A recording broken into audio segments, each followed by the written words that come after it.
in every war, you have trumpets and minions for every political side, basically manipulating and lying and making narratives to sell the political cause of the side they are embedded with. But it would be shameful if these people believe their own lies, right? Like, you could try to lie to the people, but don't believe your own lies. That would be really shameful. Like, it's beyond surreal, you know? And one of the lies that these Qatari affiliated activists and USAID affiliated activists formerly, who basically lied to the people that they won this war and that somehow these so-called rebels, they have managed to overcome tens of thousands of well-trained Syrian army soldiers and their tanks and their artilleries and their fighter jets and their navy and their strategic weapons and their deterrence weapons and no, what happened is a coup and handing over the authority and power to Jolani, basically in many cases without fighting. But many people sold the lie that they have triumphed this war or they have won this war, like as if there were battles and fighting between November and December 2024. And once the regime was gone, Israel destroyed Syria's strategic weaponaries and deterrence weapons under the watch of Jolani. And back then I said Syria has been castrated.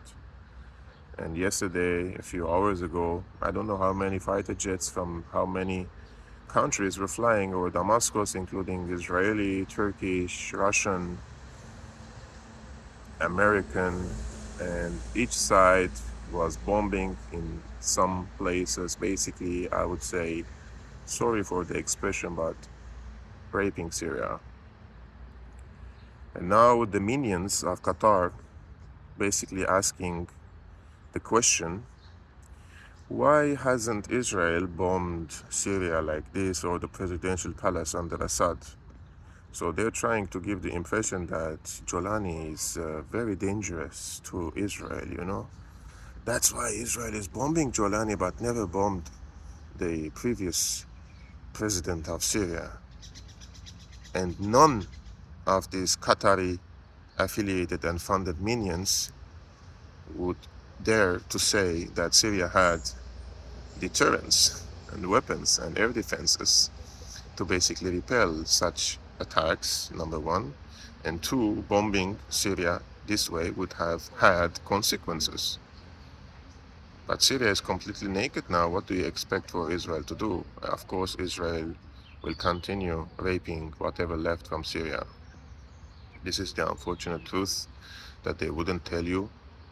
And they have participated in the castration and the raping of Syria, basically by starting in 2011 and 2012 in destroying the air defenses of Syria. Just ask yourself, why would so-called rebels destroy the air defenses of Syria? I mean, was Assad using air defenses against the insurgents and against the so-called rebels and militants? Who gave them the maps of the satellites and the observation points and the air defenses, etc., etc., right? And why would they basically destroy these air defenses? So construction started next to me. Anyways, that's the point. Syria lost its deterrence. Syria is exposed. Syria doesn't have any means to defend itself. Syria is finished under such circumstances. I hope that helps for these Qatari-funded and affiliated minions who have no honor, no dignity, nothing. They worship nothing, and their loyalty is nothing except for Qatari money. Shame on them.